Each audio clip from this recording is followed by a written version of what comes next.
Hey guys, welcome back to Movies Bold. ये हमारा Bold news series का episode 5 है, जिसके अंदर हम कुछ कमाल की और बहुत एक्साइटिंग हॉलीवुड न्यूज़ के कवर करेंगे। जैसे कि माइनक्राफ्ट के ऊपर, जो कि एक बहुत पॉपुलर गेम है, उसके ऊपर बन रही है एक लाइव एक्शन मूवी, जिसके अंदर हम मेन लीड में देखने वाले हैं जेसन मोमोआ को। स्पाइडरमैन की आ रही स्पिन ऑफ मूवी, जिसकी न्यू रिलीज डेट को और उसकी कास्ट को कंफर्म कर दिया गया है। गैल गैडोट, यानी जिन्हें हम वंडर वुमन के नाम से जानते हैं, वो हमें डिज्नी की कौन सी मूवी के अंदर दिखने वाली हैं, और डीसीयू के अंदर फ्लैश का रोल निभाने वाले एज़रा मिलर को फिर एक बार अरेस्ट कर लिया गया है। कहां और क्यों, इसे जानने के लिए आप इस वीडियो को अंत तक जरूर देखिए। सो बिना किसी देरी के इस वीडियो को शुरू करते हैं। हमारी सबसे पहली न्यूज आ रही है वार्नर ब्रोस की तरफ से, जो माइनक्राफ्ट के ऊपर एक लाइव एक्शन मूवी बनाने वाले हैं। आप सभी को पता होगा माइनक्राफ्ट एक बहुत पॉपुलर गेम है, जो 2011 में आई थिंक आई थी। उसके बाद इतनी ज्यादा पॉपुलर हो गई थी कि इसने सेंसेशन मचा दिया था पूरे इंटरनेट पे, पूरी दुनिया के अंदर। इसीलिए इसके ऊपर वार्नर ब्रोस मूवी बनाना चाहते हैं, और अभी वो बात कर रहे हैं जेसन मोमोआ के साथ में, जिन्हें हम एक्वामैन के नाम से जानते हैं, डीसीयू के अंदर। वैसे अभी नेगोशिएशन चल रहा है दोनों के बीच में, यानी जेसन मोमोआ और वार्नर ब्रोस के बीच में। वैसे 99% कंफर्म है कि इसके ऊपर मूवी जरूर बनेगी और उसके अंदर हमें जेसन मोमोआ देखने को मिलेंगे। आगे जो भी अपडेट आएगी उसके बारे में मैं आपको इन्फॉर्म कर दूंगा। हमारी नेक्स्ट न्यूज आ रही है Thor love and thunder movie से, जिसकी कैंसर वाली स्टोरी लाइन को ऑफिशियली कंफर्म कर दिया गया है। जैसे आप सभी लोगों को पता होगा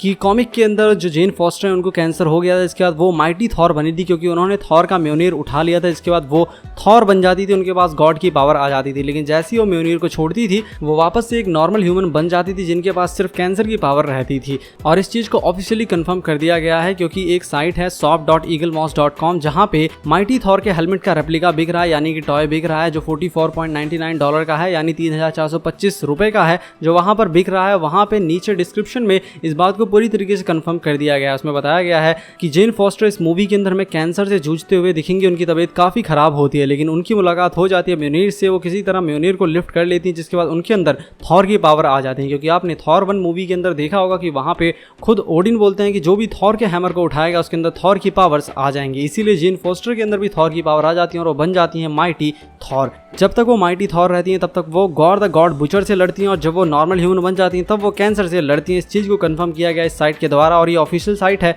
जहां पर मार्वल के ऑफिशियल मर्चेंडाइज बिकते हैं, इसलिए शक की कोई गुंजाइश नहीं है। स्टोरी लाइन पूरी तरीके से कंफर्म हो गई है। हमारी नेक्स्ट न्यूज सोनी की तरफ से आ रही है, जिसमें स्पाइडरमैन की एक स्पिन ऑफ मूवी बन रही है, जिसकी रिलीज डेट को कंफर्म कर दिया गया है। क्योंकि इसकी नई रिलीज डेट अब हम लोगों के सामने आई है, पुरानी रिलीज डेट को कैंसिल कर दिया गया है। और ये मूवी है मैडम वेब, जो अब 7 जुलाई 2023 को रिलीज होगी। इस मूवी के अंदर में मेन लीड में सिडनी और डकोटा जॉनसन देखने को मिलेंगे। बाकी अभी तक स्टोरी लाइन पूरी तरीके से कंफर्म नहीं की गई है, अभी भी प्लॉट अननोन है। बाकी इससे रिलेटेड अगर कोई भी अपडेट आएंगे तो मैं आप लोगों को इन्फॉर्म कर दूंगा। हमारी नेक्स्ट न्यूज गैल गैडोट की तरफ से आ रही है, जिनसे एक इंटरव्यू के दौरान पूछा गया उनकी नई मूवी के बारे में, जिसका नाम है स्नो वाइट एंड 7 ड्रॉप्ड, जिसके अंदर वो इविल क्वीन का रोल निभाने वाली। और ये मूवी डिज्नी की है, जो 1937 में आई हुई मूवी का लाइव एक्शन एडेप्टेशन है। जैसे आपने द लायन किंग मूवी के अंदर देखा होगा, 1997 में आई हुई मूवी का लाइव एक्शन एडेप्टेशन था, उसी तरह इसका भी लाइव एक्शन एडेप्टेशन देखने को हमें मिलेगा। इस मूवी में हमें स्नो वाइट के रोल में रिचल जैगलर देखने को मिलेंगी, और इविल क्वीन के रोल में गैल गैडोट देखने को मिलेंगी। वैसे 1937 में आई हुई इसकी मूवी हिंदी लैंग्वेज में अवेलेबल है, अगर आप चाहें तो आप उसको देख सकते हैं। वो एक एनिमेटेड मूवी है। उस मूवी के अंदर आपको कहानी देखने को मिलेगी स्नो वाइट की,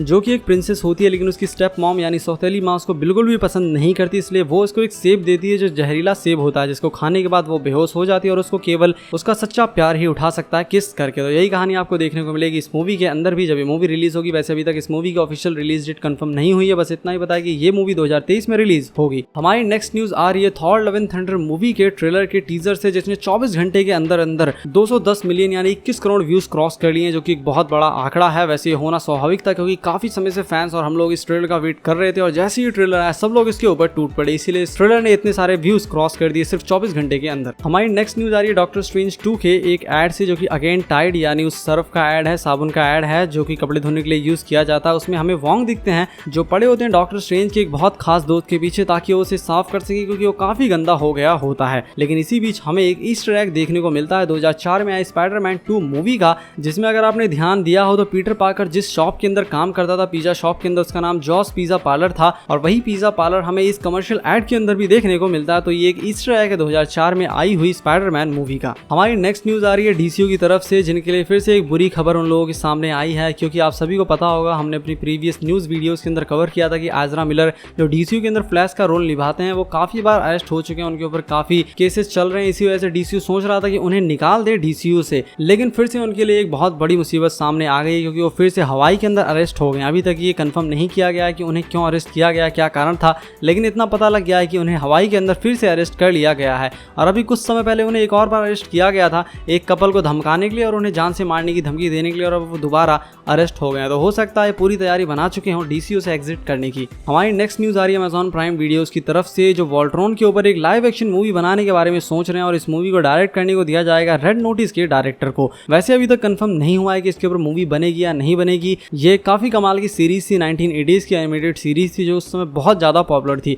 इसीलिए इसके ऊपर अब लाइव एक्शन मूवी बनाने के बारे में सोचा जा रहा है। अभी तक कंफर्म नहीं है, बातचीत चल रही है, जैसे ही कोई कंफर्मेशन आएगी मैं आप लोगों को बता दूंगा। वैसे इसके अंदर कहानी देखने को मिलेगी 5 लायन रोबोट्स की, जिसको 5 पायलट्स ऑपरेट करते हैं और वो लोग इन रोबोट्स की मदद से दुनिया को बचाते हैं बहुत खतरनाक विलन से। वैसे इससे ज़्यादा मैं इसके बारे में कुछ भी नहीं जानता, क्योंकि मैंने कभी भी इससे पहले इसका नाम तक नहीं सुना था।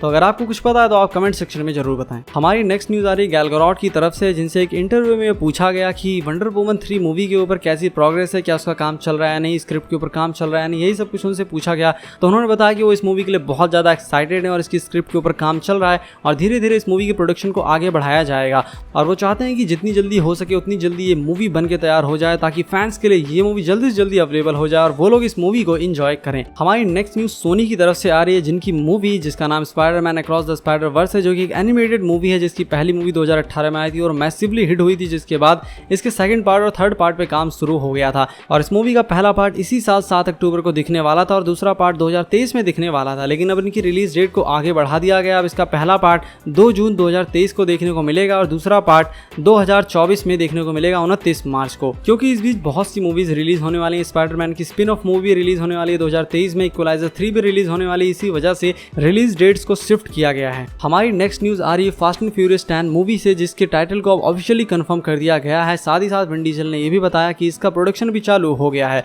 इस मूवी का ऑफिशियल टाइटल है फास्ट एक्स यानी कि फास्ट 10, लेकिन फैंस को ये टाइटल पसंद नहीं आ रहा है। उनके हिसाब से इसका टाइटल होना चाहिए फास्ट 10 योर सीट बेल्ट, क्योंकि बहुत से फैन को ये टाइटल यानी फास्ट एक्स टाइटल पसंद नहीं आया। आपको कौन सा टाइटल पसंद आया आप बताइए हमें कमेंट सेक्शन के अंदर। हमारी लास्ट न्यूज आ रही है एनिमल फार्म नोवेल की तरफ से, जिसके ऊपर एक लाइव एक्शन मूवी बनने वाली है, जिसे एंडी सर्किस डायरेक्ट करने वाले हैं। अगर आपने बैटमैन मूवी देखी है, Avengers Age of Ultron movie देखी है, प्लैनेट ऑफ एप्स मूवी देखी है, तो उसके अंदर आपको ये देखने को मिले थे, तो यही इस मूवी को डायरेक्ट करने वाले हैं। ये नोवेल 1945 में सबसे पहली बार रिलीज हुई थी, जिसे जॉर्ज ऑरवेल ने लिखा था। इसके अंदर हमें कहानी देखने को मिलती है बहुत सारे एनिमल्स की, जो लोग अपने मालिकों के खिलाफ रिटेलिएट कर देते हैं, यानी उनके खिलाफ विद्रोह कर देते हैं और वो लोग अपनी खुद की एक सोसाइटी बनाना चाहते हैं जिसके अंदर वो लोग फ्रीली रह सकते हैं। उनके ऊपर किसी भी इंसान का कोई भी अधिकार नहीं होगा। जैसे इंसान खुलेआम रहते हैं, उनके ऊपर किसी का कोई अधिकार नहीं होता, उसी तरह वो भी रह सकते हैं। तो यही कहानी आपको इस नोवेल के अंदर देखने को मिलती है और यही कहानी मूवी के अंदर भी देखने को मिलेगी। वैसे अभी तक इस मूवी की कोई ऑफिशियल रिलीज डेट तो कंफर्म नहीं की गई है कि कब ये मूवी हमें देखने को मिलेगी। आगे कोई भी अपडेट इससे रिलेटेड आएगा तो मैं आपको इन्फॉर्म कर दूंगा।